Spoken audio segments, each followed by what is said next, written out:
Section C માટે ખૂબ જ અગત્યના વિડીયો જોવાના છે. આપણે સેક્શન સી ની અંદર આપણને ખબર છે એ પ્રમાણે 6 પ્રશ્નો પૂછાય અને 6 માંથી આપણે કોઈ પણ 4 લખવાના હોય.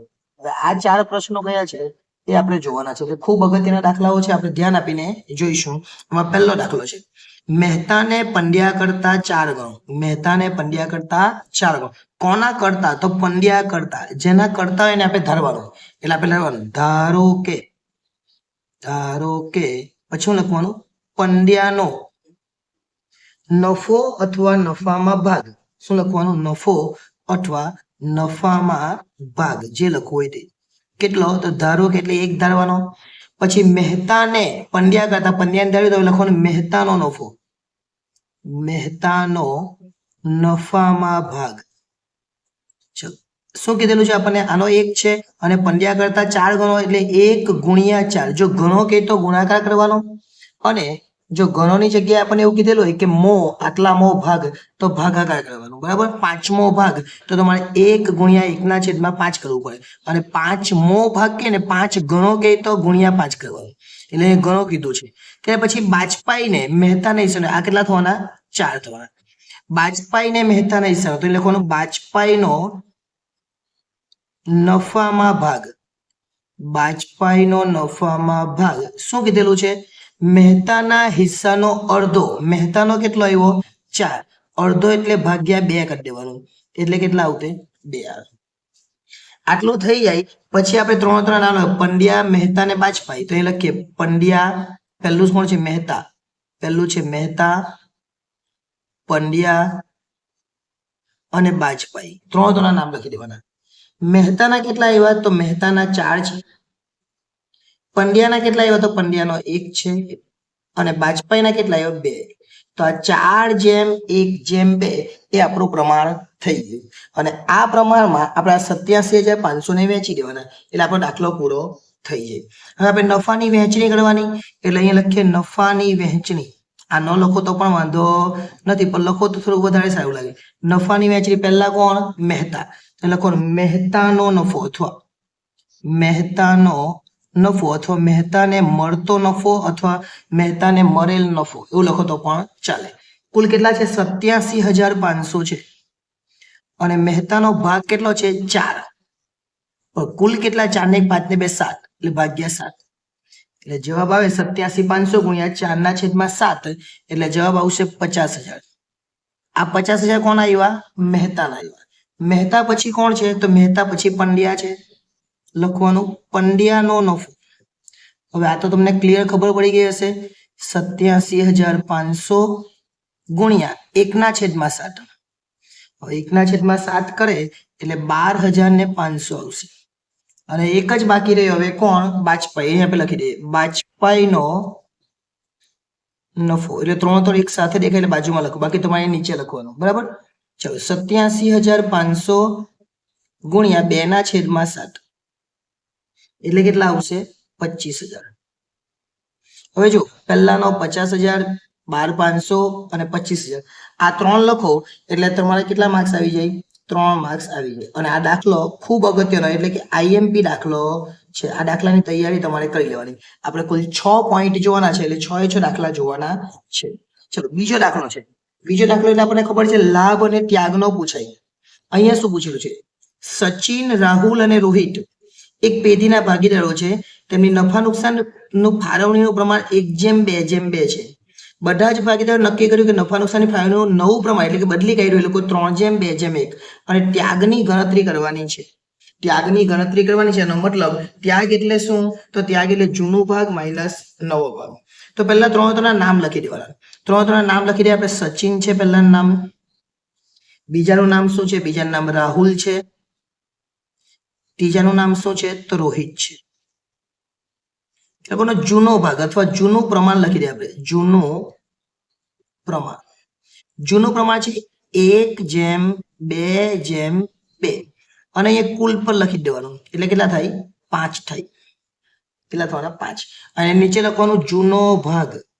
જૂનો ભાગ એટલે આ 1 એના છેદમાં 5, આ 2 એના છેદમાં 5 અને આ 2 એના છેદમાં 5. ઓકે, ચલો ત્યાર પછી શું કરવાનું? ત્યાર પછી લખવાનું નવું પ્રમાણ, ત્યાર પછી અહીં લખવાનું નવું પ્રમાણ. આ બધું કરવાની જરૂર નથી, પણ કરો તો વધારે સારું લાગે એટલા માટે. નવું પ્રમાણ કેટલું છે? તો 3:2:1. એટલે અહીં લખવાનું 3, 2 અને 1. 3 ને 2 5 ને 1 6. એટલે કુલમાં લખવાના 6. હવે શું લખવાનું? નવો ભાગ. લખવાનો નવો ભાગ બરાબર 3 ને 2 6 છે ને બધા, એટલે 3/6, 2/6 અને 1/6. હવે આપણને શેની જરૂર પડવાની? તો જેટલા બી જવાબ આવ્યા એટલાની જ જરૂર પડે. એટલે આની જરૂર પડે, આ જરૂર પડે, આ જરૂર પડે, આ જરૂર પડે, આ જરૂર પડે ને આ જરૂર પડે. એટલે કે જૂનો ભાગ ને નવો ભાગ એની આપણને જરૂર પડે. બીજા કોઈની આપણને જરૂર પડવાની નથી. તો આપણે ત્યાગ બરાબર શું લખીશું? ત્યાગનું પ્રમાણ લખવાનું. ત્યાગ બરાબર જૂનો ભાગ માઇનસ નવો ભાગ. જો અહીંયા લાભ પૂછે તો નવો ભાગ પહેલા લખવાનો અને પછી જૂનો ભાગ લખવાનો. પહેલા સચિન, તો અહીં લખવાનું સચિનનો ત્યાગ. સચિનનો ત્યાગ. સચિનનો ત્યાગ કરવા માટે સચિનનો ભાગ 1/5 જૂનો છે, એટલે પહેલા લખવાનું 1/5 અને નવો છે 3/6. જો લસા લેતા તમને આવડતું હોય તો બહુ જ સારું કહેવાય, અને ન આવડતું હોય તમારે શું કરવાનું તે ધ્યાન આપજો. અહીંયા બરાબર કરું છું. આ નીચેના બંનેનો ગુણાકાર કરી દેવાનો. 5 છંગ કેટલા? 30. નહીં આવડતું હોય તો આ રીતને ફોલો કરજો. આ બંનેને ગુણાકાર કરે પછી આ 6 નો ગુણાકાર એક સાથે ક્રોસ, 6 એકુ 6 અને આ બંનેનો ગુણાકાર વચ્ચે ઓછા છે તો ઓછા, 5 તારી 15. હવે 15 માંથી 6 બાદ કરીએ તો 9 આવે, એટલે જવાબ આવશે -9, કેમ કે 15 માઇનસ છે 30. હવે ત્યાગ શોધીએ છે પણ જવાબ માઇનસમાં આવ્યો એટલે આપણે લખી દઈશું એ લાભ. બસ દાખલો અહીંયા પૂરો. 1 નો. સચિન પછી રાહુલ, અહીં લખવાનું રાહુલનો ત્યાગ. રાહુલનો ત્યાગ. ફરીથી રાહુલનો ઉપર ભાગ જોઈએ તો રાહુલનો ભાગ છે 2/5 અને 2/6. એટલે લખવાનું 2/5 અને પછી લખવાનું 2/6. ફરીથી નીચે 30 લખવાના, કેમ કે આ બંને 30 થઈ ગયા ને 5 છંગ. 6 દુ 12 માઇનસ વચ્ચે છે એટલે 5 દુ 10. એટલે જવાબ આવશે 2/30. હવે અહીંયા કઈ લખવાની જરૂર નથી. કેમ? કે પ્લસ આવે તો એનું એ જ રહેવાનું, માઇનસ આવે તો અહીંયા લાભ લખેલું તે ત્યાગ, એ ત્યાગ છે એટલે લાભ. હવે આ બે જોઈને જ ખબર પડી જાય કે ત્રીજાનો જવાબ 7/30 આવે, કેમ કે 2 નો જે સરવાળો છે ને આટલો થવો જોઈએ માઇનસ જેટલો, અથવા 2 માઇનસ નો સરવાળો પ્લસ જેટલો થવો જોઈએ. દાખલા પ્રમાણે આવ્યું હતું. બરાબર. હવે રોહિત. રોહિતનો ત્યાગ. રોહિતનો ભાગ છે 2/5 અને 1/6. ક્યાં છે? તૈયાર જો આ 2/5 અને 1/6 જે આપણને આપેલું જ છે. ફરીથી મેં તમને કીધું એ 30 લખી દેવાના. 6 દુ 12 અને 5 એકુ 5. ચલો 12 માંથી 5 જાય તો 7/30. મેં તમને શું કીધું? બે ભેગા થઈને આ બે ભેગા થઈને 9 થઈ ગયા ને જરા, આ 9/30. એટલે જેટલો લાભ એટલો ત્યાગ પણ આવવો જોઈએ. એટલે અહીંયા આપણો દાખલો આ પણ પૂરો થઈ જાય. હવે આપણને કયો દાખલો પૂછાય? તો હવે આપણને વિસર્જનમાંથી 2 પૂછાય. કેટલીક વાર એમાં થિયરી પણ પૂછાય, પણ અહીંયા આપણે દાખલો લીધો છે. કયા કયા દાખલા પૂછાઈ શકે? ખૂબ અગત્યનો આપણો દાખલો છે, ખાસ ધ્યાન આપીને જોઈએ. ભાગીદારી પેઢીના વિસર્જન સમયે પાકાશ્રયમાં દર્શાવેલ બાકીઓનો નિકાલ કેવી રીતે કરવાનો છે? એટલે વિસર્જન સમયે આપણે આ બાકીઓ છે એ બાકીઓનો નિકાલ કેવી રીતે કરવાનો છે એનામાંથી આમનોંધ કરવાની છે. ખૂબ અગત્યનો દાખલો છે, એકદમ ઈઝી દાખલો ગણાવી શકાય. પણ આવો દાખલો કેટલીક વાર આપણને મઠાવે છે, એટલે આપણે આવા દાખલાને ખાસ ધ્યાન આપીને સમજીશું. આપણને શું પૂછેલું છે? આપણને પહેલું પૂછેલું છે સામાન્ય અનામત, બીજું રોકાણ વધઘટ ભંડોળ અને ત્રીજું કારીગર અકસ્માત વળતર ભંડોળ. આ ત્રણનો નિકાલ આપણે કેવી રીતના કરવો? એટલે કે ત્રણ વસ્તુને વહેંચવાની છે. કેવી રીતના વહેંચવાની? તો એના માટે આપણે 2-3 વાક્ય પર લખવા પડે, અને વાક્ય નહીં લખવું હોય તો એક આમનોંધ પર લખવી પડે. વાક્ય કઈ રીતના લખવાનું તે જોજો. આ પહેલો નંબર 1 આપવાનો શું છે? સામાન્ય અનામત. એટલે એમાં લખવાનું આવું સામાન્ય અનામત. સેમ જોજો, કોપી પેસ્ટ મેં શું લખું છું એ જોજો. સામાન્ય અનામત એ એકત્રિત નફો છે લખવાનું. સામાન્ય અનામત એ એકત્રિત નફો છે, આવું લખવાનું. પહેલા આટલું લખાઈ જાય. જે બધા ભાગીદારો વચ્ચે આપણે વહેંચી દેવાનું. પછી લખી જે બધા જ ભાગીદારો વચ્ચે વહેંચવામાં આવશે અથવા વહેંચવામાં આવશે. વહેંચવામાં આવશે અને લખવું હોય તો લખી દેવાનું જૂના પ્રમાણમાં. કયા પ્રમાણમાં? જૂના પ્રમાણમાં. બસ. અને પછી આમ લખવાની સામાન્ય નંબરની જમા બાકી આવે એટલે આપણે લખવાનું ઉધાર. શું લખવાનું? સામાન્ય અનામત ખાતે ઉધાર તે બધા ભાગીદારને વહેંચવાની વાત કરી એટલે તે ભાગીદારોના મૂડી અથવા ચાલુ ખાતે કાં વહેંચવાનું છે? મૂડી અથવા ચાલુ ખાતે વહેંચી દેવાનું. એટલે આટલું આપણે સામાન્ય અનામત ખાતે અથવા તે મૂડી અથવા ચાલુ ખાતે આ સામાન્ય અનામતની આપણે વહેંચણી કરી. એ જ રીતના રોકાણ વધઘટ ભંડોળ પણ આ રીતે જ વહેંચાશે. શું કરવાનું? આ લખવાનું રોકાણ વધઘટ અનામત એ શું છે? તો એ પણ એકત્રિત નફો જ કહેવાય. એટલે આ રીતના લખી દેવાનું. અને પછી બધા જ ભાગીદારો પ્રમાણે વેચવાનું એટલે મૂડી ખાતાની જમા બાજુ પર આમ નોંધ સેમ જ. આની જગ્યા પર આપણે શું લખવાનું? રોકાણ વધઘટ ભંડોળ. સેમ વસ્તુ કારીગર અકસ્માત વળતર ભંડોળ આ જ રીતે વેચાશે. એકત્રિત નફો જ છે અને સામાન્ય અનામત ખાતે ઉધાર તે આ પ્રમાણે આપણે વેચી દેવાનું. એટલે સામાન્ય અનામતમાં આપણે આ પ્રમાણે કરવાનું રહેશે કે પછી એ જ રીતના રોકાણ વધઘટમાં બી કરવાનું અને એ જ રીતના કારીગર અકસ્માત સેમ વસ્તુ બધું જ લખી દેવાનું. બીજા પોઈન્ટ આવશે ત્યારે એ પણ આપણે લઈશું સાથે. જે આવે ત્યારની વાત છે. અત્યારે આપણે આ પ્રમાણે કરીશું. ત્યાર પછીનો જે ચોથો પોઈન્ટ છે એ જોઈએ. એની અંદર આપણને વિસર્જનની આમનોંધ પૂછેલી છે. દાખલા નંબર 4. કુલ 6 દાખલાઓ પૂછાય, એમાંથી 3 થઈ ગયા. હવે ચોથા દાખલામાં શું કીધું છે? પેઢીના વિસર્જન સમયે પાઘડીના ચોપડે કિંમત 56,000 છે જેની કોઈ રકમ ઉપજતી. પાઘડી જે છે એની ચોપડે કિંમત 56,000 છે એની કોઈ રકમ ઉપજતી નથી. પહેલા તો માલ મિલકત નિકાલ ખાતું એક ખબર પડવી જોઈએ. માલ મિલકત નિકાલ ખાતું તમારે આ બનાવવાનું નથી. દાખલામાં આ માલ મિલકત નિકાલ ખાતું આપણને ખબર પડવી જોઈએ. ઉધાર બાજુ પર પાઘડી આવે એટલે કે મિલકતો ઉધાર બાજુ આવે. હવે એ કેટલી છે? 56,000 છે અને કોઈ રકમ ઉપજે એટલે આ આમનોંધ નહીં આવે. એક જ આમનોંધ આવે. એટલે કઈ આવવાની? પાઘડી કેટલી છે? તો 56,000.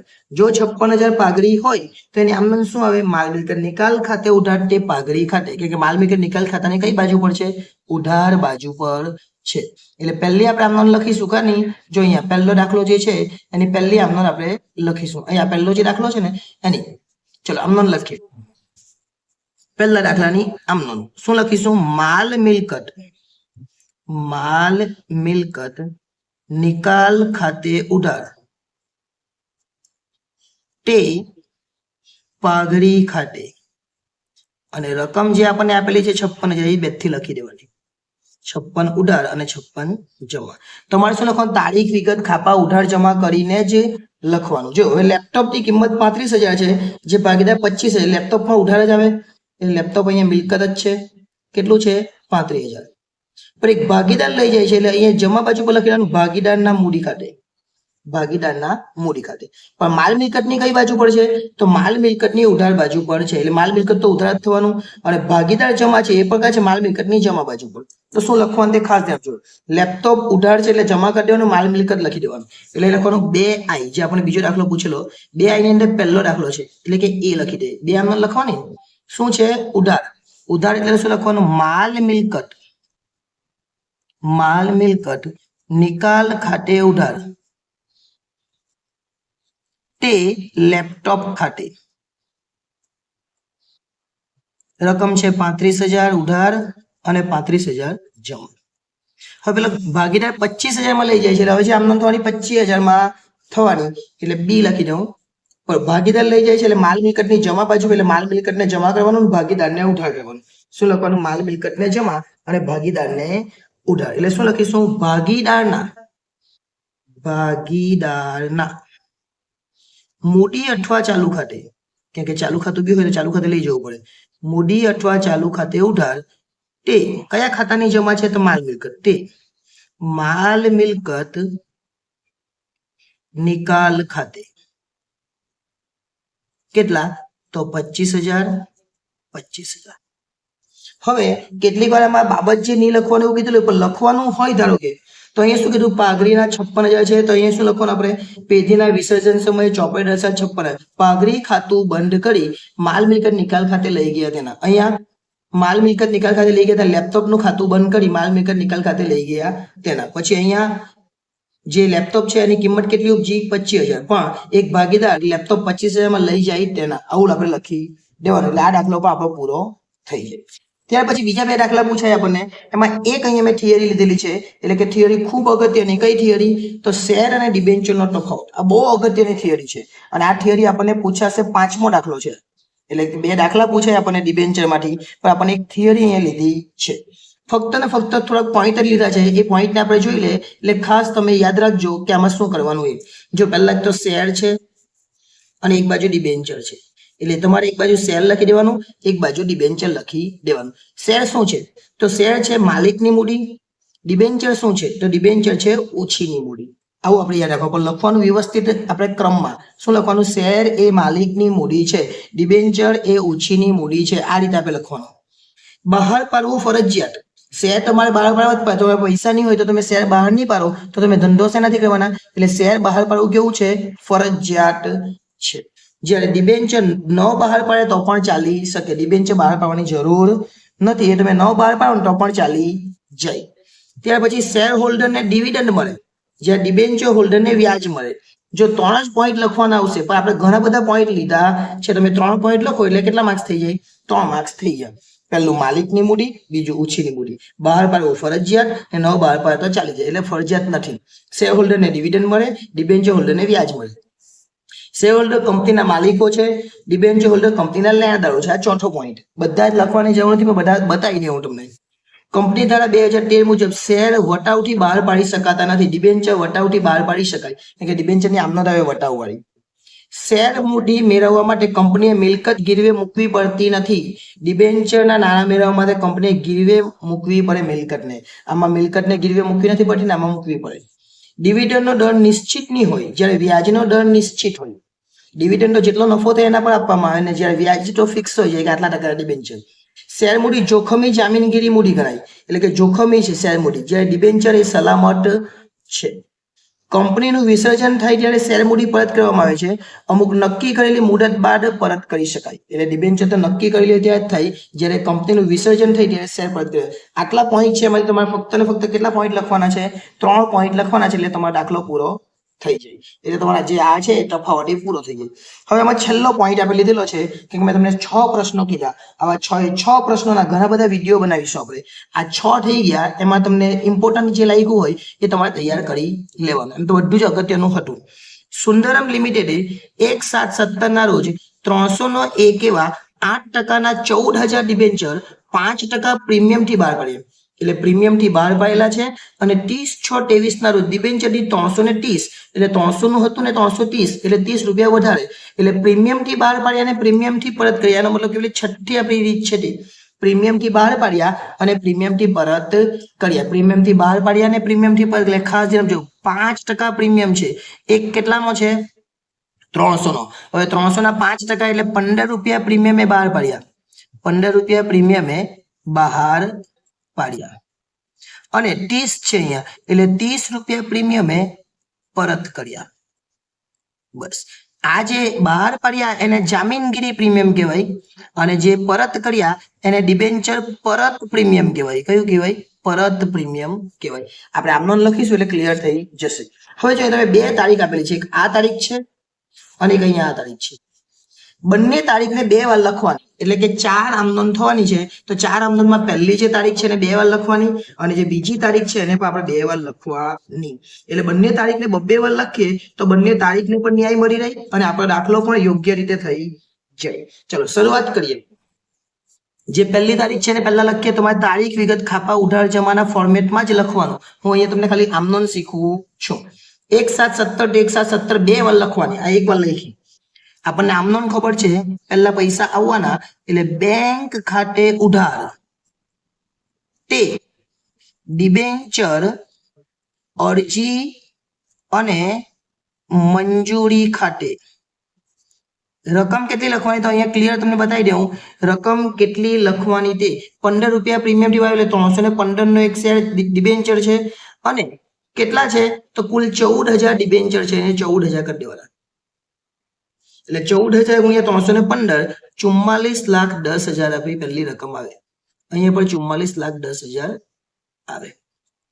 બીજી તારીખ હવે આમાં તમને છે ને એવું કહેશે કે બાબત જે જરૂર નથી એવું જ કહેશે એટલે આમાં આપણે બાબત જે લખવાની આવતી નથી. ફરીથી આ જ તારીખ લખવાની 1/7/17. જે જમા છે તે ઉધાર. જમા શું છે? ડિબેન્ચર અરજીની મંજૂરી, એને ઉધાર કરી દેવાનું. ડિબેન્ચર અરજી અને મંજૂરી ખાતે ઉધાર, આ લખી દેવાનું પહેલા. હવે ડિબેન્ચર પરત કરવાનું છે પ્રીમિયમથી.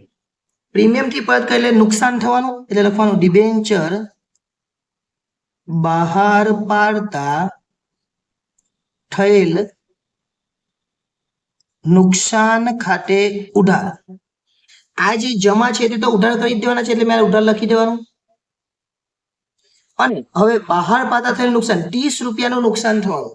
કેટલાનું નુકસાન થવાનું? 30 રૂપિયાનું. અને ડિબેન્ચર કેટલા છે?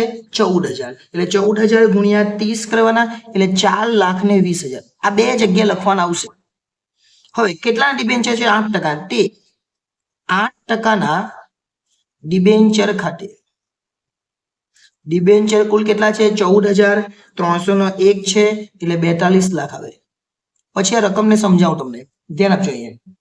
ત્યાર પછી મેં તમને એવું કીધું કે પરત કર્યા પણ પ્રીમિયમ થી બહાર બી પાડેલા છે ને, એટલે જામીનગીરી પ્રીમિયમ અનામત જે બહાર પાડે, જામીનગીરી પ્રીમિયમ અનામત ખાતે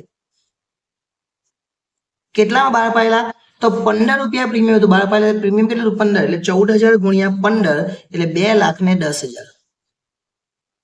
અને હવે છેલ્લે જેટલું આપણે બહાર પાડેલા ત્યાં નુકસાન થયેલું એટલું જ આપણે શું કરવું પડે? જે પરત કરે તે નુકસાન થાય એટલું જ આપણે અહીંયા પરત પ્રીમિયમ બતાવવું પડે. એટલે ડિબેન્ચર પરત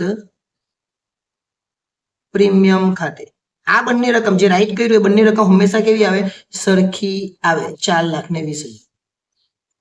હવે રકમને સમજાવું, ખાસ ધ્યાન આપજો. જો પહેલી આ 4410 એટલે 4410 આવી ગઈ. પછી આ જે 4,20 છે એ આ 30 રૂપિયાથી પરત કર્યા, એવું કે ને જેટલાથી પરત કર્યા એ બે વાર લખવાનું. એટલે 4,20 એને કહેવાય ડિબેન્ચર બહાર પાડતા થયેલ નુકસાન ને ડિબેન્ચર પરત પ્રીમિયમ.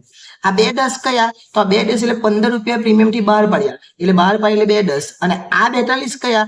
તો 300 ડિબેન્ચર, સોરી 301 અને 14,000 ડિબેન્ચર એટલે એ આવી જાય. આ કેટલા? તો 300 ગુણ્યા 15 ના ડિબેન્ચર પ્રીમિયમ છે ને એટલે 300 15 45 થાય. કેટલા? 14,000 ડિબેન્ચર છે એટલે 14,000 ગુણ્યા 15 આપણે એ પણ આવી છે. ઓકે, આ કયા? તો 14,000 ગુણ્યા 30.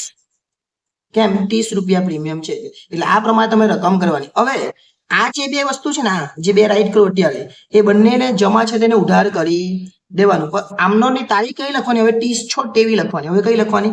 30/6/23 એટલે લખવાનું 30/6/23 બે વાર લખવાનું. હવે જે જમા છે તે ઉધાર એટલે 8%ના ડિબેન્ચર ખાતે ઉધાર. આ દાખલો ખૂબ અગત્યનો છે એટલે આઈએમપી દાખલો કહેવાય. ડિબેન્ચર ખાતે ઉધાર કેટલા? 42 લાખ જમા તો 42 લાખ ઉધાર. તમારે હંમેશા તારીખ, વિગત, ખાપા, ઉધાર જમાના ફોર્મેટમાં લખવાનું. ડિબેન્ચર પરત પ્રીમિયમ પર લઈ લેવાનું, લખવાનું ડિબેન્ચર પરત પ્રીમિયમ. જો જામીનગીરી પ્રીમિયમ અનામત નથી લેવાનું, જે બહાર પાડે તે નથી લેવાનું, પરત કરે તે લેવાનું. કેટલા? 4,20. હવે બંનેનો સરવાળો કરી 42 ને 4 46 થાય એટલે કેટલા? 46/20. તે ક્યાં લઈ જવાનું છે? ડિબેન્ચર હોલ્ડર ખાતે. તે ડિબેન્ચર હોલ્ડર્સ ખાતે આ 42 ને 4 46,20,000. હવે જે જમા છે તે પાછું ઉધાર, તારીખ એની એ જ, કેમ કે બે તારીખ મેં લખવાની કીધી એટલે 30/6 ફરીથી લખવાની. 30/6/23 જે જમા છે તે ઉધાર. ડિબેન્ચર હોલ્ડર્સ ખાતે ઉધાર તે ક્યાં લઈ જવાનું? તો બેંક ખાતે લઈ જવાનું. બસ આ ફોર્મેટ યાદ રાખવાનું છે. મેં આગળ પર તમને ઘણા બધા દાખલા શીખવેલા છે એટલે એ પણ તમે જોઈ શકો. એની અંદર પણ આ બધા દાખલાઓ છે જ. પણ અત્યારે આ 6 દાખલા મેં તમને કરાવ્યા. 6 માંથી એક થિયરી હતી, શેર અને ડિબેન્ચરનો તફાવત. આ થિયરી એક હતી અને 5 દાખલા હતા. એવા જ ઘણા બધા વિડીયો આવશે જે વિભાગ સી આપણા માટે ઘણો સરળ બનાવી દેશે. એટલે ચેનલને સબસ્ક્રાઇબ કરવાની બાકી હોય તો કરી દેજો, કારણ કે આવા ઘણા બધા વિડીયો તમારી સમક્ષ આવતા રહેશે, જેથી કરીને આવા 6 દાખલા એવી ઘણી વખત આવશે. અને ત્યાર પછી વિભાગ ડી ના દાખલા પણ આપણે મૂકવાના છે. એટલે ચેનલ સબસ્ક્રાઇબ કરવાની બાકી હોય તો કરી લેજો, જેથી કરીને ભવિષ્યમાં તમને કામ લાગે. મુકેશ, ધવલ અને વિનોદ એટલે કે ચેપ્ટર નંબર 1 નો દાખલો. વિભાગ સી ની અંદર આપણને ખબર છે પ્રમાણે 6 દાખલા પૂછાય અથવા એમાં 6 પ્રશ્નમાંથી કેટલીક વાર 2 થિયરી પર પૂછાય. આપણે 4 લખવાના હોય છે. એમાં પહેલો પ્રશ્ન જે છે આપણે જોવાના છે એનું પ્રમાણ આપેલું છે મૂડીનું પ્રમાણ 4:2:3 છે. મુકેશને નફામાંથી ઓછામાં ઓછા કેટલા આપવાના છે? 35,000 તો મળશે જ એવી ખાતરી ધવલ અને વિનોદે આપી છે. એટલે ધવલ ને વિનોદ એવું કહે છે કે મુકેશને ઓછામાં ઓછા કેટલા મળવાના છે? 35,000 મળવાના છે. વર્ષનો નફો 90,000 થયો હોય તો ભાગીદારો વચ્ચે નફાની વહેંચણી જે છે એ નફાની વહેંચણી કેવી રીતના થશે એની આપણે વાત કરવાની છે. ખૂબ અગત્યનો દાખલો છે. ઘણી વખત પરીક્ષામાં દાખલો પૂછાયો છે. એટલે કેવી રીતે દાખલાને ગણવાનો. તો સૌપ્રથમ આપણે નામ લખવાના. જે નામ છે વિગત, ત્યાર પછી પહેલું છે મુકેશ, ત્યાર પછી ધવલ અને ત્યાર પછી વિનોદ અને છેલ્લે લખી દેવાનું કુલ. મુકેશ, ધવલ, વિનોદ અને છેલ્લે લખી દેવાનું કુલ. કુલ નફો કેટલો? તો અહીં લખવાનું નફાની વહેંચણી. નફાની વહેંચણી નફો વેચવાનો. નફો કેટલો આપેલો છે? 90,000. એટલે અહીંયા 90,000 લખી દેવાના. અને અહીંયા તમે જોઈ શકો મૂડીનું પ્રમાણ આપેલું છે. એટલે કે નફાનું પ્રમાણ આપણને આપ્યું નથી. આપણને કયું પ્રમાણ આપેલું છે? મૂડીનું પ્રમાણ. જો મૂડીનું પ્રમાણ આપે દરેકને નફો કેવો આપવાનો? સરખો સરખો. એટલે 30,000, 30,000 અને 30,000. જો મૂડીની જગ્યાએ નફાનું પ્રમાણ આપેલું હતા તો આપણે વેચવો પડતા. અત્યારે આપણે વેચવાની જરૂર નથી કારણ કે આપણને કયું પ્રમાણ આપેલું છે? આપણને નફા નુકસાનનું પ્રમાણ નથી, મૂડીનું પ્રમાણ આપેલું છે. નફાની વહેંચણી થઈ ગઈ. પછી એ લોકો એવું કીધું છે કે ઓછામાં ઓછા કોને કેટલા મળશે? તો અહીં વાત કરી છે ઓછામાં ઓછા 35,000 મુકેશને. એટલે મુકેશને એ મળવાના 35,000. મુકેશને કેટલા મળવા જોઈએ? 35,000. એટલે ખરેખર નફાની વહેંચણી આવી થઈ. ખરેખર નફાની વહેંચણી એટલે કે 35,000 મળવા જોઈએ. એની જગ્યાએ કેટલા મળે છે? 30,000 મળે. તો 30,000 મળે એનો મતલબ કે 5,000 તમારે વધારે આપવા પડે. તો 30 ને 5 કેટલા થઈ જાય? 35 થઈ જાય. પણ આ 5 આપે કોણ? તો આ બે વ્યક્તિ જે છે એ 5,000 આપશે, પણ પ્રમાણ તો આપેલું નથી. એટલે આ 2500 આપશે અને આ 2500 આપશે. બંને કેટલા આપશે? 2500 આપી દેશે. હવે 28 માંથી 2500 ને બાદ કરવાના. સોરી, 30 માંથી 2500 ને બાદ કરવાના એટલે 27,500 અને આ 30 માંથી બાદ કરે એટલે 27,500. એટલે આપણને શું પૂછેલું? ભાગીદાર વચ્ચે નફાની વહેંચણી. તો જે મુકેશ છે ને 35 મળે, ધવલને 27,500 અને વિનોદને 27,500. અને અહીંયા શું લખવાનું? આપવાની કે લેવાની થતી રકમ. આપવાની કે લેવાની થતી રકમ. બસ આટલું જ કરવાનું છે. આ દાખલો એકદમ સારી રીતે અને તમે પૂરા માર્ક્સ આની અંદર મેળવી શકો. બીજો દાખલો છે. બીજો દાખલો આપણને ખબર છે લાભ ત્યાગનો પૂછાય, પણ લાભ ત્યાગનો દાખલો એટલો બધો ઇમ્પોર્ટન્ટ નથી કારણ કે તમને આવડી જ જશે. એ દાખલો બીજો છે અને એ પ્રમાણે આવો દાખલો પણ આપણને પૂછાઈ શકે. અહીંયા નફા નુકસાનની ઉધાર બાકી આપેલી હોય, ત્યાર પછી આ ત્રણ જે છે એની જમા બાકી છે અને અહીંયા નફા ભાગ છે.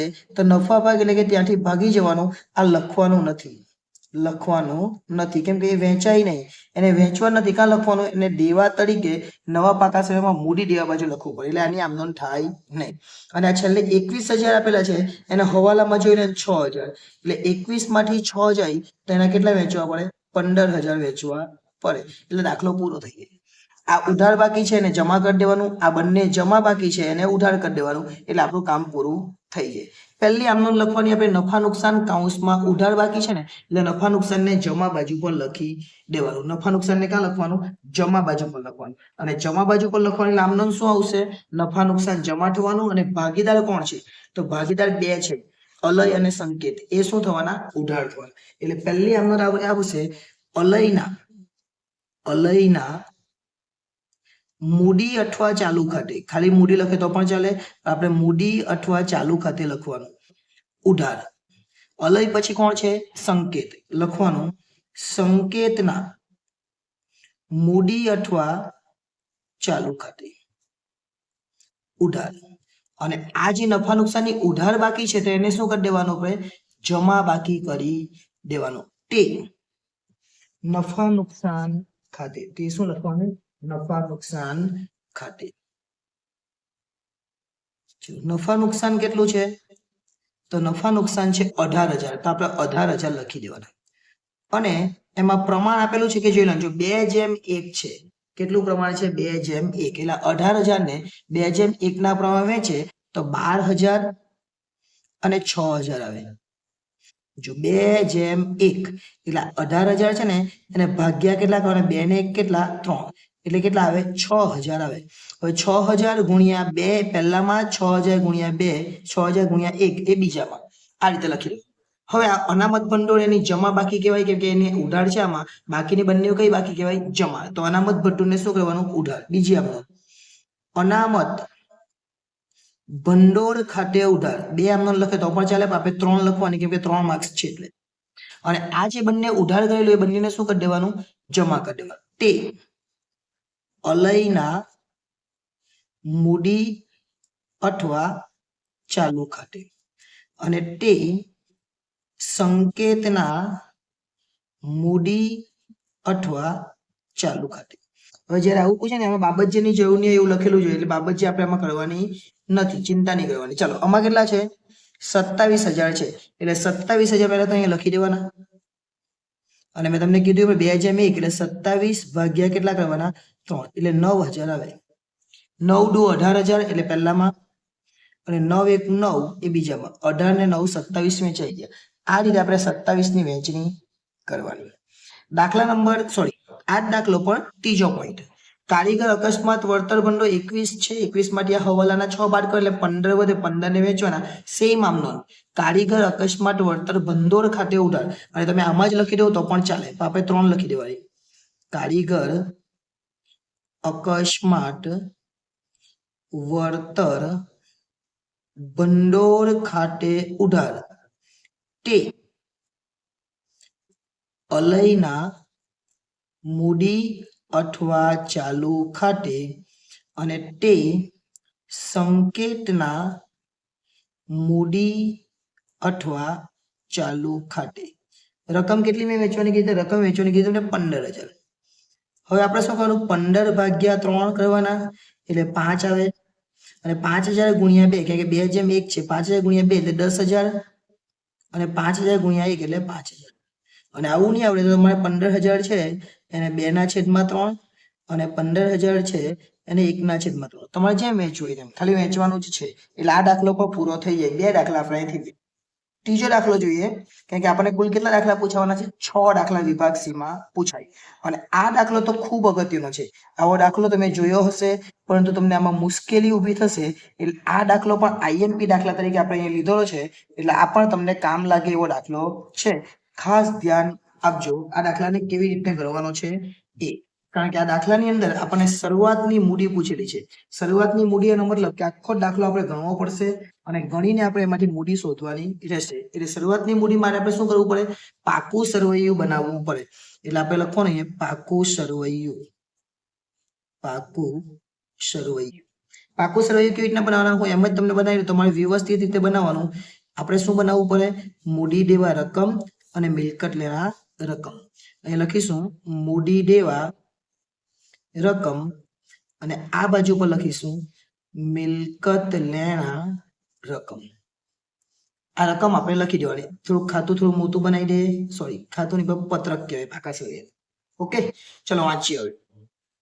એ અને બી ની કુલ મિલકતો 1,50,000 ની છે. કુલ મિલકત કેટલી છે? 1,50,000. અહીંયા લખેલું જો કુલ મિલકત 1,50,000. એટલે મિલકત લખવાની છે કેટલી? 1,50,000. કુલ મિલકતો 1,50,000. આ કુલ કહેવાય ને બધી જ મિલકત. એટલે 1,50,000 કુલ મિલકત છે. કુલ મિલકત કેટલી છે? 1,50,000. જેમાં રોકડ 10,000 સમાયેલી છે. એટલે અહીંયા લખવાનું રોકડ. રોકડ કેટલી છે? 10,000. રોકડ 10,000 એનો મતલબ કે બાકીની અન્ય મિલકતો કેટલી હોવાની? જો ટોટલ કેટલી છે? 1,50,000. એમાંથી 10,000 તો રોકડ છે. તો એનો મતલબ કે અન્ય મિલકતો જે છે એ અન્ય મિલકતો કેટલી હોવાની? 1,40,000. એટલે કુલ મિલકત 1,50,000, એમાંથી રોકડ કેટલી? 10. તો અન્ય મિલકતો કેટલી? 1,40,000. પેઢીની ચોખ્ખી મિલકતો 1,00,000 ની છે. ચોખ્ખી મિલકત કેટલી છે? 1,00,000 ની. જો ચોખ્ખી મિલકત 1,00,000 ની હોય તો આપણે શું કરવાનું? આપણે એક સૂત્ર મૂકીએ. ચોખ્ખી મિલકતો બરાબર ચોખ્ખી મિલકત એટલે શું થાય? કુલ મિલકત માઇનસ કુલ દેવા. કુલ મિલકતો માઇનસ કુલ દેવા. ચોખ્ખી મિલકત આપણને ઉપર આપેલી છે કેટલાની છે? 1 લાખની છે, એટલે અહીંયા લખી દેવાના 1 લાખ. કુલ મિલકત કેટલી? 150. તો આપણને કુલ દેવા મળી જાય, એટલે અહીંયા લખવાનું કુલ દેવા. કુલ દેવાને આ બાજુ લઈ લે, કુલ દેવા બરાબર આ 150 તો છે જ, અને આ 1 લાખને આ બાજુ લઈ લે, એટલે કુલ દેવા કેટલા આવવાના? કુલ દેવા બરાબર 50,000 આવે. કુલ દેવા કેટલા આવ્યા? 50,000. એટલે આપણે લખી દેવાનું દેવા અથવા કુલ દેવા. કુલ દેવા લખો તો 50 ને ખાલી દેવા લખે તો પણ ચાલે, 50,000. અને આ તો 150, તો આ બાજુ બી કેટલા આવવાના? 150 જ આવે. હવે કેટલા વધ્યા? તો 150 માંથી 50 જાય તો 1 લાખ વધે. હવે 1 લાખ શું છે? એ મૂડી અને અનામતનું પ્રમાણ 4:1. મૂડી અને અનામતનું પ્રમાણ કેવું છે? 4:1. એટલે મૂડી ને અનામત બે ભેગું થાય તો 4:1 છે. અને ટોટલ વધવાના કેટલા આપણી પાસે? આ 150 માંથી 50 જાય તો 1 લાખ વધ્યા. હવે 1 લાખ ની અંદર મૂડી ને અનામત બંને છે, આપણે શું લખવાનું? મૂડી ને અનામતનું પ્રમાણ આપેલું છે, મૂડી ને અનામત 4:1.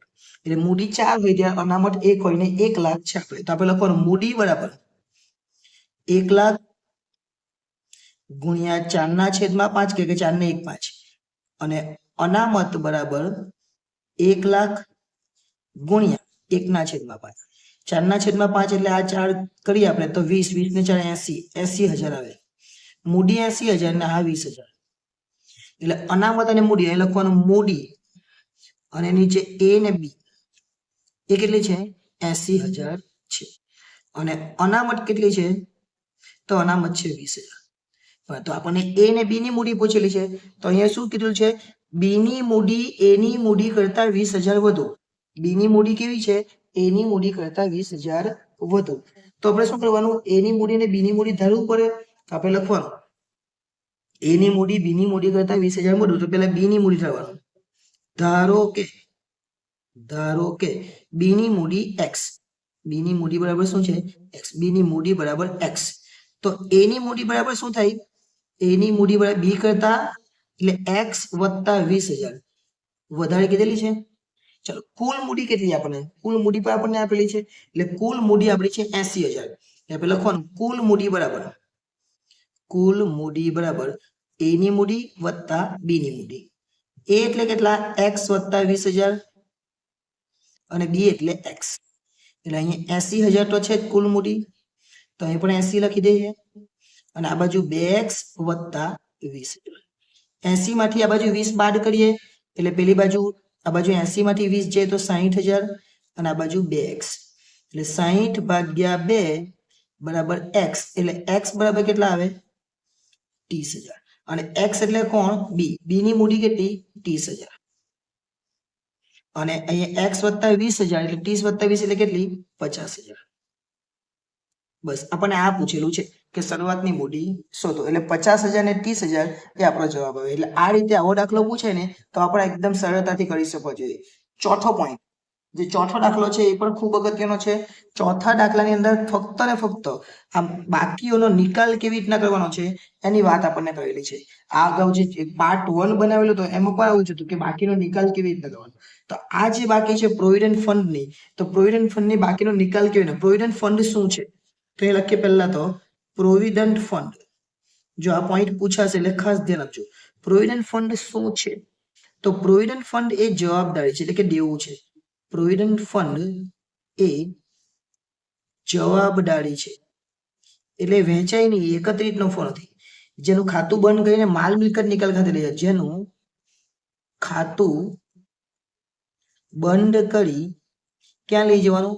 માલ મિલકત નિકાલ ખાતે લઈ જવાશે. આટલું લખી દેવાનું, અને એક આમનો લખી દેવાનું. માલ મિલકત ની કઈ બાજુ જાય? તો માલ મિલકત ની જમા બાજુ જાય, એટલે પ્રોવિડન્ટ ફંડ ને ઉધાર લખવાનું. આમનો શું આવશે? પ્રોવિડન્ટ ફંડ ખાતે ઉધાર તે માલ મિલકત નિકાલ ખાતે. બસ આટલું કરી દેવાનું. અને રકમ તો આપેલી નથી, એટલે આ રીતના આપણે રાઈટ નું નિશાન કરી દેવાનું, એટલે આપણો આ પોઈન્ટ પૂરો થઈ ગયો. ઓકે, ચલો ત્યાર પછી આગળ ચાલીએ આપણે. આપણને બીજું શું પૂછ્યું? નફા નુકસાન ખાતાની ઉધાર બાકી. ઉધાર બાકી એટલે નફા નુકસાન ને શું કરી દેવાનું? જમા. અને ઉધાર બાકી એટલે ખોટ કહેવાય. શું કહેવાય? ખોટ કહેવાય. તો 2 નંબર લખીએ અને લખવાનું. જો જમા બાકી હોય તો નફો કહેવાય, ઉધાર બાકી એટલે ખોટ કહેવાય. તો ભાગીદારોના આ ખોટ છે. ભાગીદારોના મૂડી અથવા ચાલુ ખાતે, જો મૂડી ખાતા આપેલા અને ચાલુ ખાતા બી આપેલા હોય એટલે આપણે મૂડી અથવા ચાલુ ખાતે લખવાનું.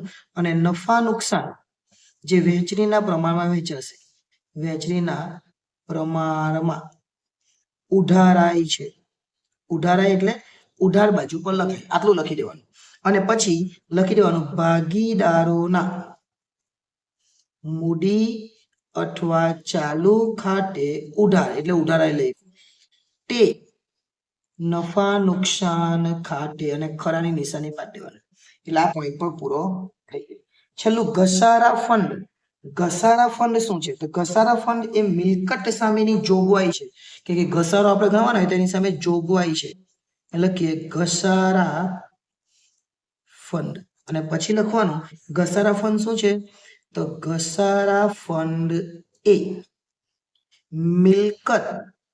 મિલકત સામેની જોગવાઈ છે. એટલે ભવિષ્યમાં મિલકત પર ઘસારો ગણાય એ પહેલા જ આપણે ઘસારાની જોગવાઈ કરી દીધી હોય તો કઈ વાંધો આવે નહીં. એટલે શું કરવાનું? જે ખાતું બંધ કરી કાં લઈ જવાનું? તો માલ મિલકત નિકાલ ખાતે. માલ મિલકત નિકાલ ખાતે જમા બાજુ પર લઈ જવાય, લઈ જવાશે. કઈ બાજુ પર? જમા. એટલે ઘસારા ફંડ ને ઉધાર કરી દેવાનું. ઘસારા પ્રોવિડન્ટ ફંડ જેવું છે. ઘસારા ફંડ ખાતે ઉધાર તે માલ મિલકત નિકાલ ખાતે.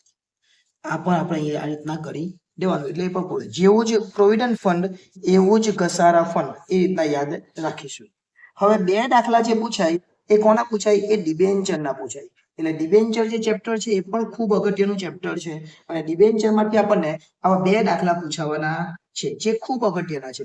એટલે ડિબેન્ચર પણ ખૂબ અગત્યનું ચેપ્ટર છે, એમાંથી 2 પૂછાય છે. તો પહેલો આપણે જોઈએ.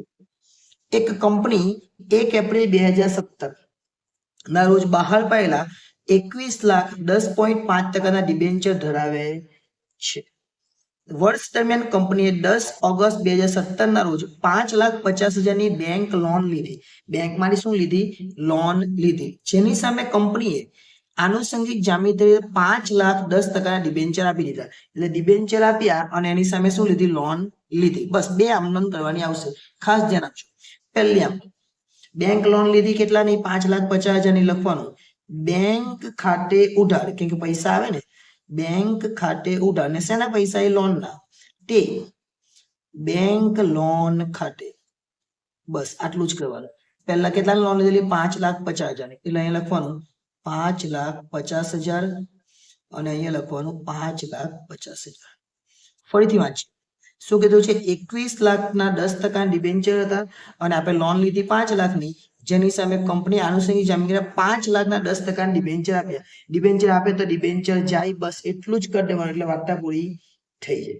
એટલે બીજી આવડત ડિબેન્ચર આપી આપણે તો લખવાનું ડિબેન્ચર કઈ બાબતે આપ્યા? તો એની જગ્યાએ ડિબેન્ચર ઉપલક લખવાનું. ડિબેન્ચર ઉપલક ખાતે ઉધાર. અને શું આપ્યું આપણે? 10.5%ના ડિબેન્ચર. તે 10.5%ના ડિબેન્ચર ખાતે. જે સમજજો એટલે ખબર પડી જશે. 5,00,000ના ડિબેન્ચર આપેલા છે એટલે ડિબેન્ચરના કેટલા લખવાના? 5,00,000 જમા. અને કેટલા ઉધાર કરવાના? તો ઉધાર કરવાના કેટલા? 5,00,000 જ ઉધાર કરવાના. 5 ઉધાર અને 5 જમા. જ્યાં 5,00,000 એટલે 5,50,000ની એક આમ નોંધ અને 5,00,000ની બીજી આમ નોંધ. એટલે આપણું કામ પૂરું થઈ જાય. બસ આટલું જ આપણે કરવાનું રહેશે, બીજું કંઈ કરવાનું નથી. એટલે આટલું કરીએ એટલે આ પોઈન્ટ પર આપણો પૂરો થઈ જાય. પછી જો નીચે દર્શાવેલ પદ્ધતિ મુજબ ઉપરના વ્યવહાર લગતી જરૂરી આમ નોંધ કંપનીના ચોપડામાં પસાર કરવાની છે. એટલે આપણે આમ નોંધ જ લખવાની છે, બીજું કંઈ જ કરવાનું નથી. કેટલીક વાર શું થાય કે આ આમ નોંધની જગ્યાએ તમને એવું બી કહેવામાં આવે કે પાકા સળિયામાં એની અસર બી આપો. પણ અત્યારે આપણે એવું કંઈ કરવાનું નથી. ખાલી આપણે શું કરવાનું છે? એની આમ નોંધ કરવાની છે. આમ નોંધ આપણે કરી લીધી. એટલે આવો દાખલો પૂછાય તો એ પણ કામ લાગે એટલા માટે આ દાખલાને આપણે લીધેલો છે. બાકી આ દાખલો આપણે અત્યાર સુધી જોવા મળ્યો નથી, પણ આવું કદાચ આવી શકે. છેલ્લો દાખલો અને આ દાખલો એટલે ખૂબ અગત્યનો દાખલો. ઘણી વખત બોર્ડની પરીક્ષામાં આ દાખલો પૂછાયો છે, ફક્ત આ નામ બદલાઈ જાય. કેટલીક વાર તો નામ પણ એ જ રહી, એટલે કે સત્યમ લિમિટેડ. આ જે 1/7/17 છે એ 1/7/17 તારીખ યાદ રાખવાની, એટલે કે એ તારીખ છે અને એક બીજી તારીખ છે. આ જે તારીખ છે એની બે આમ નોંધ અને આ જે તારીખ છે એની બે આમ નોંધ. 100 એક એવા 8%ના 12,000 ડિબેન્ચર મૂળ કિંમતે બહાર પડ્યા અને 115 એટલે કે પ્રીમિયમથી પરત કર્યા. પ્રીમિયમથી પરત કરે બે વસ્તુ આવે જે બીજી આમનોંધમાં આવે એ આપણે આમનોંધ આવે ત્યારે જોઈએ. પહેલી આમનોંધ લખવાની પણ બાબત જે વગર છે. પહેલી આમનોંધમાં તારીખ 1/7/17 1/7/17. પહેલી આમનોંધ આપણને ખબર જ છે, બેંક ખાતે ઉધાર. એટલે ઉધાર લખતો નથી, પછી લખું તે ડિબેન્ચર અરજી અને મંજૂરી ખાતે, અને પછી આટલું આવીએ પછી અહીંયા ઉધાર લખી દેવું, એટલે થોડું વ્યવસ્થિત. કેટલા રકમ છે તો 100 એક એવા 12,000 ડિબેન્ચર છે, એટલે અહીંયા લખવાનું 12,000 ગુણ્યા 100 એટલે 12 લાખ ઉધાર અને 12 લાખ જમા. જો વટાવથી બહાર પાડતા રકમ ઓછી થઈ જાય અને પ્રીમિયમથી બહાર પાડતા રકમ વધી જાય. પણ જે બીજી આમનોંધ છે ને એમાં 15 રૂપિયા એક્સ્ટ્રા આવવાના. કેટલા આવવાના? 15 રૂપિયા. એ કઈ રીતના આવે તે જોઈએ. બીજી આમનોંધમાં બી તારીખ આજ લખવાની 1/7/17. જે જમા છે તે ઉધાર, ડિબેન્ચર અરજી અને મંજૂરી ખાતે ઉધાર. જે જમા છે ને તેને જ ઉધાર કરી દેવાનું. અને તે કેટલા ટકાના ડિબેન્ચર છે? તે 8%ના ડિબેન્ચર ખાતે, પણ પરત કરે ને તો ડિબેન્ચર બહાર પડતા થયેલ નુકસાનને ઉધાર કહેવાય. એટલે લખવાનું ડિબેન્ચર બહાર પાડતા થયેલ નુકસાન ખાતે ઉધાર, તે 8%ના ડિબેન્ચર ખાતે, 8%ના ડિબેન્ચર ખાતે. આ જે જમા છે તે જ ઉધાર, એટલે જમા છે તે ઉધાર કર્યું તેને 12 લાખ જ આવવાના, અને ડિબેન્ચર બી કેટલાના છે? 12 લાખના જ છે. પટી ગયું. પણ હવે આ જે ડિબેન્ચર બહાર પાડતા થયેલ નુકસાન કેટલાનું? તો 15 રૂપિયાનું થયેલું. જેટલું નુકસાન એટલું જ પરત પ્રીમિયમ. તે ડિબેન્ચર પરત પ્રીમિયમ ખાતે 15 રૂપિયા, એટલે 12,000 ગુણ્યા 15 આપણે કરીએ એટલે 1,80,000 આવશે. શું કરવાનું?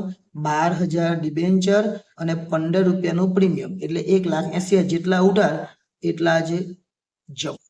જેટલા ઉધાર એટલા જમા. આ બીજી આમ.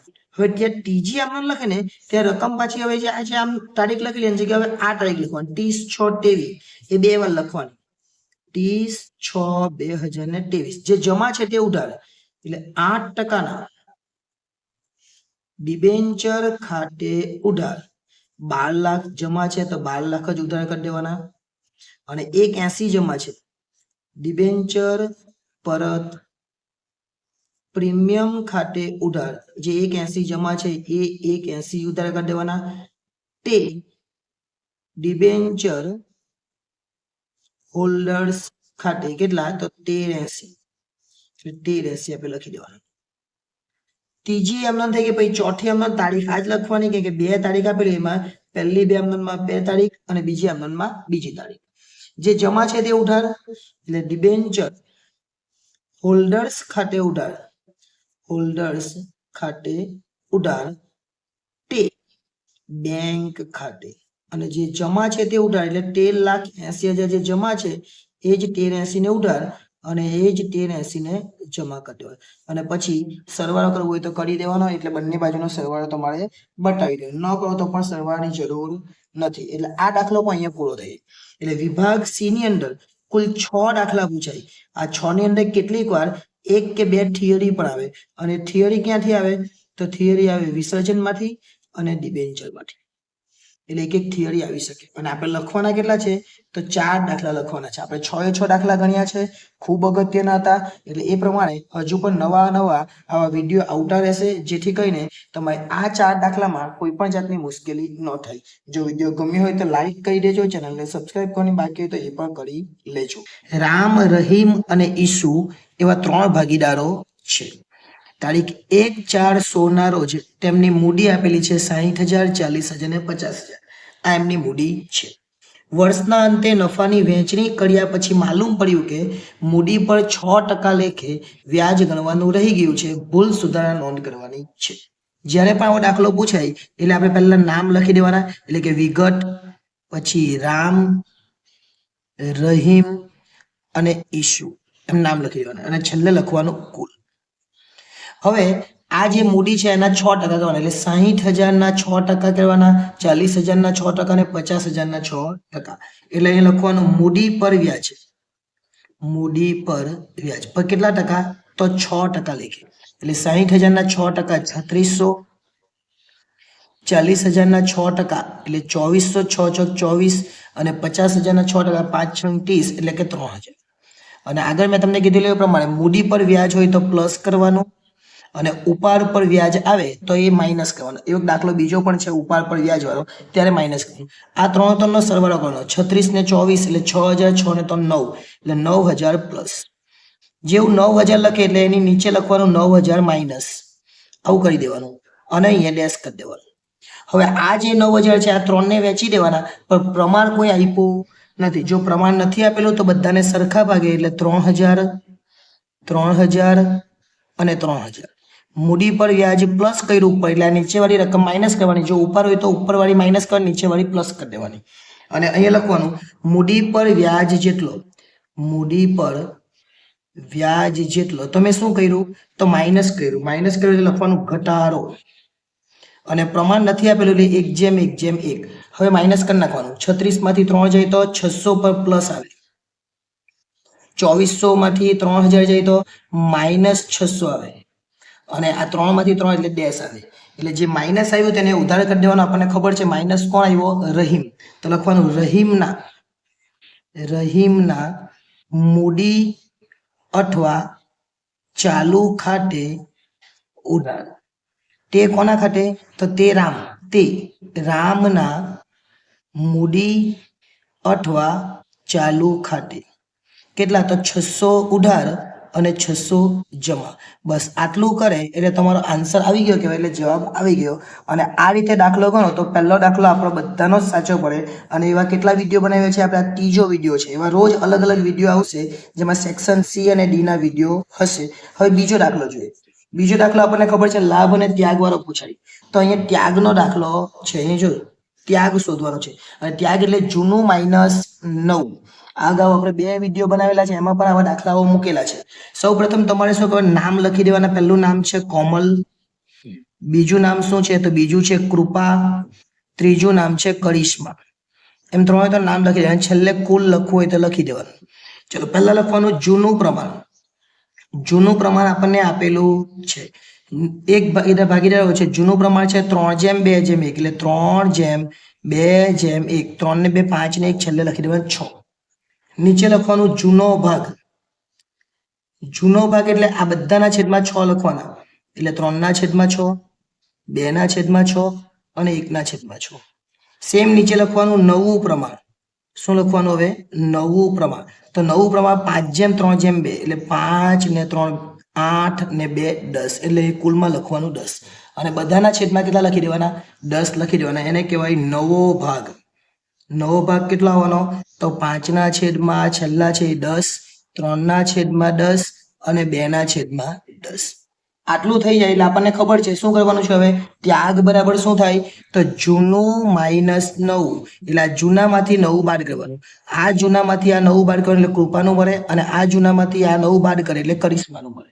તો હવે આપણે લખવાનું જૂનો ભાગ અને નવો ભાગ બંને આપણી પાસે આવી ગયો.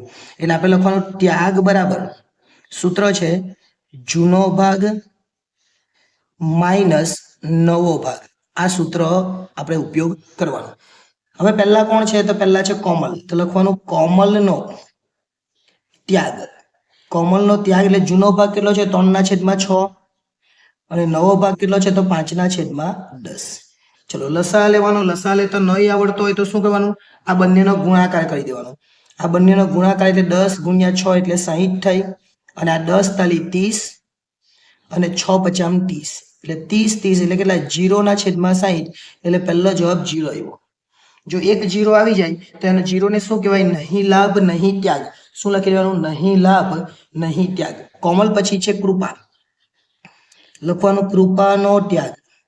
તો કૃપાનો જૂનો ભાગ છે આપણી પાસે 2/6 અને નવો ભાગ છે 3/10 ક્યાંથી લીધો તો આપણે ઉપર રાઉન્ડ કરેલું એ જ છે બરાબર ચલો લસા કેટલો લેવાનો ફરીથી 60 લઈ લેવાનો 10 દુ 20 અને 6 તાળી 18 વચ્ચે માઇનસ છે એટલે જવાબ આવે 2/60 જો 2/60 ત્યાગ આવ્યો તો આ ત્યાગ જ કહેવાય માઇનસ આવ્યો નથી આવ્યો જો માઇનસ આવે તેને શું કહેવાય લાભ કહેવાય પછી છે કરિશ્મા હવે કરિશ્મા જે છે એ કરિશ્માનો ત્યાગ પણ આટલો જ આવવો જોઈએ કારણ કે એક માઇનસ આવેલો છે એટલે 1/6 અને 2/10 1/6 અને 2/10 લસા તો ફરીથી 60 લેવાનો 10 એકુ 10 6 દુ 12 10 માંથી 12 જાય તો 2/60 પર કેવા માઇનસ એટલે જો આ ત્યાગ શોધવાનો માઇનસ આવે એટલે શું કહેવાય ને લાભ કહેવાય એટલે આ બંને જવાબ સરખા જો ઉપર 0 આવે તો એટલે આ રીતે આપણે આ દાખલો પણ એકદમ સરળતાથી કરી શકીએ આપણને આવો દાખલો પણ પરીક્ષામાં પૂછાવાનો છે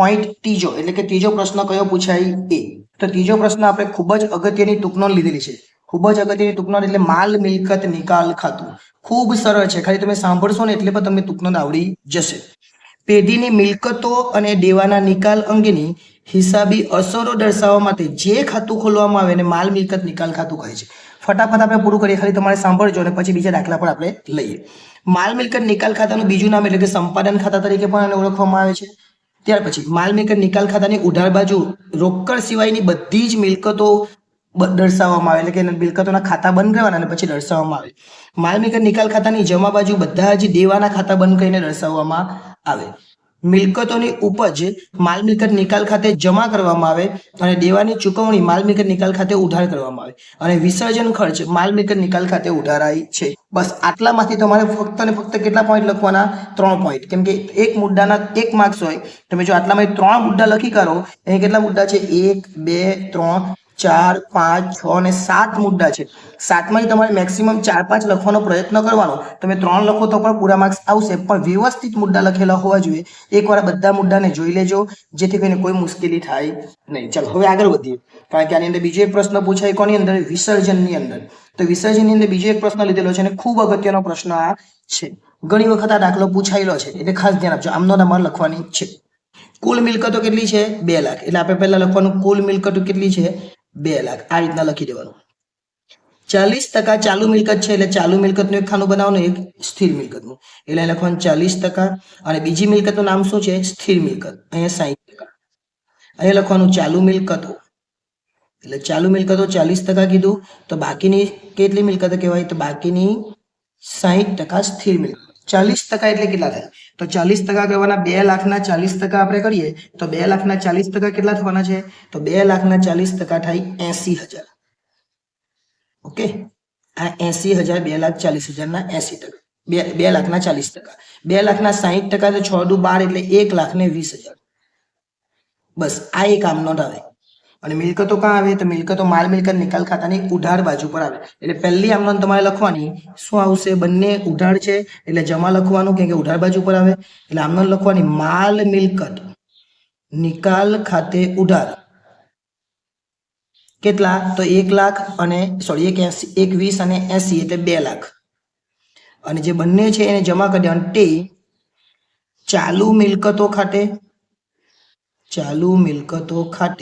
80,000 અને તે સ્થિર મિલકતો ખાતે કેટલા 1,20,000 ઓકે અહીંયા પૂરું થઈ ગયું હવે શું કીધેલું છે આગળ જો એવું કીધેલું છે કે આ જે 40% મિલકતો છે ને એમાં 10,000 રોકડ છે એમાંથી 10,000 શું છે રોકડ છે એટલે અહીંયા એક ભૂલ થઈ ગઈ જો અહીંયા 40% માંથી 10,000 શું છે રોકડ છે એટલે મિલકતો કેટલી લેવાની તમારે આ જે છે એ 70,000 લેવાની એટલે 70,000 આવશે એટલે આવી ભૂલ નહીં થાય ચેક કરવાનું અહીંયા આવશે 1,90 બસ આટલું કાળજી રાખવાની હવે આ જે 70,000 છે ને આ 70,000 એ 70,000 ના કેટલા ઉપજ્યા તે ગઈ અહીંયા 1,20 સ્થિર તકના અને 80,000 આના 80% ઉપજ્યા 80% એટલે કેટલા થાય તો 80% એટલે 56,000 થાય એટલે આના 56,000 ઉપજ્યા અને આના 120% ઉપજ્યા 120% એટલે કેટલા થાય 1,44,000 બસ આ બેનો સરવાળો કરી દેવાનો અને બેનો સરવાળો કરે એટલે પણ કેટલા થાય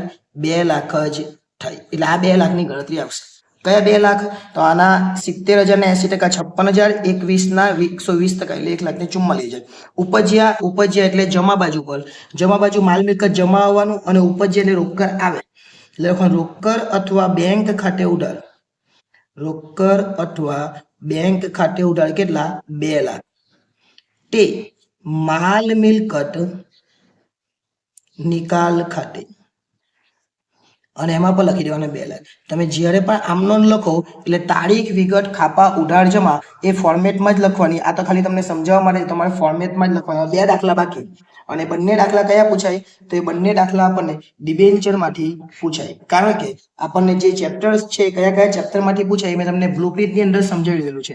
એટલે અત્યારે હવે ખાસ આપણે શું ધ્યાન રાખવાનું છે, કઈ કઈ જગ્યાએથી દાખલા પૂછાતા છે એ. હવે 2 દાખલા જે પૂછાવાનો, પાંચમો અને છઠ્ઠો, એ ડિબેન્ચરમાંથી પૂછાય. અને ડિબેન્ચરમાંથી કેટલીક વાર થિયરી પર પૂછાય. એ થિયરી પણ મેં તમને આપેલી છે, અને ફરીથી જેમ જેમ વિડીયો આવે એમાં આવશે. 18 લાખની મશીનરી શિખર મશીનરી લિમિટેડ પાસેથી 10/9/17 ના રોજ ખરીદી એટલે પૈસા આવે તો ઉધાર. આગળ 3 લાખ તરત જ ચૂકવી દીધા, અને બાકીની રકમ 15,80,000 ના 9 ડિબેન્ચર આપેલા છે. પહેલા તો બાકીની રકમ બાકી છે ત્યાં પછીની વાત કરીએ, પહેલા તરત જ ચૂકવી દીધેલી છે અહીંયા સુધી. તો આપણે શું ખરીદી? મશીનરી. એટલે પહેલી તારીખ લખવાની 10/9/17. શું આવશે? મશીનરી ખરીદી. એટલે લખવાનું મશીનરી ખાતે ઉધાર. આવો દાખલો ઘણી વખત પૂછાયો છે, એટલે ધ્યાન આપજો. કેટલા? 18 લાખ. તારીખ, વિગત, ખાપા, ઉધાર, જમાના ફોર્મેટમાં જ આપણે લખવાનું. આ તો સમજવા માટે છે, બરાબર. અને પૈસા ચૂકવ્યા તે બેંક ખાતે. કેટલા ચૂકવ્યા આપણે? તો આપણે 3 લાખ ચૂકવી દીધા, 3 લાખ ચૂકવી દીધા. બાકીના પછીને આપેલા છે, ડિબેન્ચર આપેલા છે, એટલે અત્યારે ચૂકવ્યા નથી. તો તે કોને આપવાના આપણે? તો આપણે કોણ છે? આપણે આપણું નામ છે શિખર મશીનરી લિમિટેડ પાસેથી આપણે શીખેલા છે. તો તે શિખર મશીનરી લિમિટેડ ખાતે. બાકીના કેટલા વધ્યા? તો 15. હવે બીજી આમ નોંધ શું કીધેલું છે? એમાં તારીખ બીજી નથી આપેલી, તારીખ બે લખવાની 10/9/2017. બે જ આમ નોંધ આવવાની છે. 15,80,000 ના 9% ડિબેન્ચર આપણે આપેલા છે, એટલે ડિબેન્ચર આપણા જાય કેટલા? 15,80,000 ના. આપણે શિખરને આપવાના કેટલા? તો આ શિખર જે જમા છે એને ઉધાર કરી દેવાનો. શિખર મશીનરી લિમિટેડ ખાતે ઉધાર કેટલા? તો 15 લાખ આપણે આપવાના છે. તો 15 ના બદલામાં આપણે કેટલા આપ્યા એને? તો 15,80. તે 9% ના ડિબેન્ચર ખાતે આપણે 9% ના ડિબેન્ચર એને આપ્યા, તે 15,80,000 ના છે. હવે કઈ બાજુ પર રકમ ઘટી? જો ઉધાર ઘટે તો ડિબેન્ચર વટાવો, અને જમા ઘટે તો જામીનગીરી પ્રીમિયમ અનામત. તો અહીં 15,80 છે, એટલે 80 ઉધાર બાજુ પર ઘટી ગયા. ઉધાર બાજુ પર ઘટી ગયા એટલે આપણે લખી દેવાનું ડિબેન્ચર વટાવ ખાતે.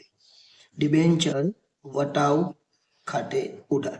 જો આપણે 15 ના બદલામાં એને ઓછા પૈસા આપતે, એટલે કે 14,10,000 આપતે, એવો બી પોઈન્ટ એક છે આની અંદર, તો અહીંયા જમા બાજુ પર 90,000 ઘટે, અને ત્યાં લખવાનું જામીનગીરી પ્રીમિયમ અનામત. એટલે આવો દાખલો જો પૂછાઈ જાય તો આપણે સારી રીતે કરી શકવા જોઈએ. હવે એમાં એક છેલ્લો દાખલો છે, એ પણ જોઈ લે. શિવમ લિમિટેડે 1/4/17 ના રોજ 250 નો એક એવા 7.5% ના 8,000 ડિબેન્ચર વટાવથી બહાર પાડેલા છે. કઈ રીતે બહાર પાડેલા છે? વટાવથી. અને પછીથી એ ડિબેન્ચર 10% પ્રીમિયમથી પરત બી કરેલા છે, બાબત જેની જરૂર નથી. અને વટાવથી બહાર પાડી અને પ્રીમિયમથી પરત કરે તો રીત કઈ? વટાવથી બહાર પાડીને પ્રીમિયમથી કરે તો ચોથી રીત કહેવાય. કઈ રીત? ચોથી રીત. ખૂબ સરળ રીત છે આપી. પહેલી જ આપણે આમાં લખવાની છે, પહેલી તારીખ છે 1/4/17 લખવાનું બેંક ખાતે ઉધાર. ઉધાર પહેલા નહીં લખી દેવાનું, તે ડિબેન્ચર અરજી અને મંજૂરી ખાતે. ડિબેન્ચર અરજી અને મંજૂરી, અને પછી ઉધાર આટલા લખવાનું, જેથી કરીને આ ખાતાની થોડુંક વ્યવસ્થિત લાગે. તમારે તો તારીખ, વિગત, ખાપા, ઉધાર, જમા બનાવવાનું છે, એટલે ચિંતા નથી. હવે આ 250 નો એક અને 5% વટાવ, એટલે 250 માંથી 5% તમારે કાઢી નાખવા પડે. એટલે 250 ના 5% કરે તો 12.5 જેવા થાય, અને 12.5 તમારો વટાવ કહેવાય. તો તમારે 8,000 ગુણ્યા 250 નહીં કરવાનું, 12.5 કાઢી નાખવાના આમાંથી, એટલે 237.5 થાય. આનો ગુણાકાર કરી દેવાનો, એટલે 19 લાખ આવે. અને જો નહીં ખબર પડે તો આ રકમને અત્યારે રહેવા દેવાની, બીજી આમ નોંધ લખવાની, અને પછી એ રકમને લખે તો પણ ચાલે. જો પ્રીમિયમ હોય તો વધી જાય, ને વટાવ હોય તો ઘટી જાય, એટલું યાદ રાખવાનું. મૂળ કિંમત હોય તો કઈ ફરક નહીં પડે. બીજી તારીખ જે છે એ પણ આ જ લખવાની, કારણ કે 2 તારીખ આપેલી છે. આ જે તારીખ છે એની 2 આમ નોંધ, આ તારીખ છે એની 2 આમ નોંધ. જે જમા છે તે ઉધાર, ડિબેન્ચર અરજી અને મંજૂરી ખાતે ઉધાર. જેટલા જમા કરેલા એટલા જ ઉધાર કરી દેવાના, એટલે કે 19 લાખ. અને ડિબેન્ચર તો વટાવથી બહાર પાડેલા, એટલે બાકીની જે કિંમત આવવાની એ વટાવ આવવાની, એટલે લખવાનું ડિબેન્ચર વટાવ ખાતે ઉધાર. ડિબેન્ચર વટાવ ખાતે ઉધાર. કેટલો વટાવ? તો 8000 ડિબેન્ચર પર 12.5% વટાવ. એટલે 8000 ગુણ્યા 12.5 કરીએ તો 1 લાખ આવે, એટલે 20 લાખના ડિબેન્ચર હતા કિંમત. હવે ડિબેન્ચર બહાર પાડીએ એ તે થઈ ગયું, પણ પ્રીમિયમથી પરત કર્યા તો જ્યારે પણ પ્રીમિયમથી પરત કરીએ આપણને નુકસાન થાય, એટલે ડિબેન્ચર બહાર પાડતા થયેલ નુકસાન. ડિબેન્ચર બહાર પાડતા થયેલ નુકસાન અને એટલું જ પ્રીમિયમ આવે, એટલે બંને વસ્તુ સરખી જ આવે. કેટલા? 10%. 10% એટલે આ 250 ના 10% એટલે 25 પ્રીમિયમ કહેવાય. એટલે 8000 ગુણ્યા 25 કરવાના. 8000 ગુણ્યા 25 કરે એટલે 2 લાખ આવે. તમે ચેક કરજો, 8000 ગુણ્યા 25 એટલે કેટલા આવે? 2 લાખ. અને તે કેટલા ટકાના ડિબેન્ચર છે? તો 7.5%. તે 7.5%ના ડિબેન્ચર ખાતે, એમાં રકમ નહીં લખવાની. અને તે આ જે ડિબેન્ચર બહાર પાડતા થયેલ નુકસાન છે એટલી જ રકમ પરત પ્રીમિયમ કહેવાય. તે ડિબેન્ચર પરત પ્રીમિયમ ખાતે જે ઉધાર કરેલા એ જમા 2 લાખ. અને હવે આ બાજુ કેટલા? 19 ને 20 ને 22, 22 ના 2 તો અહીંયા 20 લાખ આવે. અને 20 લાખ કેવી રીતના આવે? તો 250 ગુણ્યા 8000. જો કરવું હોય તો 8000 ડિબેન્ચર, એકનો ભાવ 250, એટલે 8000 ગુણ્યા 250 એ લખવાની જરૂર નથી, પણ આવી જાય. એટલે હવે જે ત્રીજી આમ નોંધવાની, આમાં જે બંને જમા કર્યું તેને ઉધાર કરી દેવાનું. અને રકમ જે તારીખ લખવાની કઈ? 31/3/22. એ લખવાનું 31/3/2022. જે જમા છે તે ઉધાર. શું જમા છે? તો 7.5%ના ડિબેન્ચર ખાતે ઉધાર. કેટલા? તો 20 લાખ. ત્યાર પછી ડિબેન્ચર પરત પ્રીમિયમ ખાતે ઉધાર. કેટલા? તો 2 લાખ.